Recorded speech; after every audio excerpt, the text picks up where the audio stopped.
বেলডাঙ্গা শ্রমিক মৃত্যু তদন্ত বলছে আত্মহত্যা। হুমায়ুন কবির সাংবাদিক বৈঠকে বললেন এটা খুন, আত্মহত্যা নয়। শুনুন সরাসরি তার মন্তব্য। আত্মহত্যা হয়েছে ওটা রাজ্য সরকার আর হিমন্ত সরেনের গঠক গেম। এখন তো দেখা যাচ্ছে যে ও আত্মহত্যাই করেছে, খুন না। তাহলে কাদের চক্রান্ত এরকম ঘটনা ঘটলো বেলডাঙ্গা? দেখুন, আপনারা যে রিপোর্ট এসছে রাজ্য সরকারের মাধ্যমে হিমন্ত সরেনের ঝাড়খণ্ডের প্রশাসনের পক্ষ থেকে, তার বেসিসে আপনি বলছেন।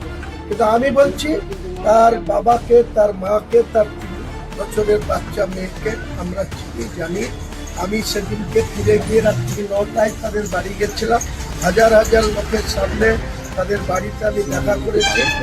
আমি বলছি নিশ্চিত যে আলাউদ্দিন খুন হয়েছে। তার কাগজ কলমে যতই তাকে চালানো হোক যে সুসাইড করেছে, এমন কিছু ঘটনা তার বাড়িতে নেই।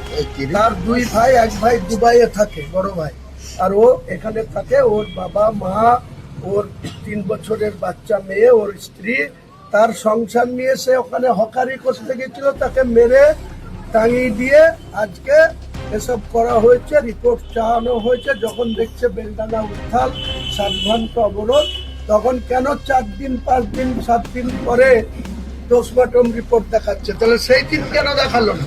সেই দিন কেন রাজ্য সরকার, যখন অভিষেক বন্দ্যোপাধ্যায়ের হেলিকপ্টার প্রয়োজন হয় তখন হিমন্ত সোরেনের হেলিকপ্টার নিয়ে তিনি বাংলার সভা করে বেড়ায়, আর যখন বেলডাঙ্গা 7 ঘন্টা অবরোধ হচ্ছে, তাহলে বাংলার মুখ্যমন্ত্রী বা পুলিশের ডিজিপি কেন ঝাড়খণ্ডের ডিজিপির সঙ্গে কথা বলে সেই দিন সামনে আনলো না যেটা সুসাইড কেস, এটা কোনো রকম মাটার না?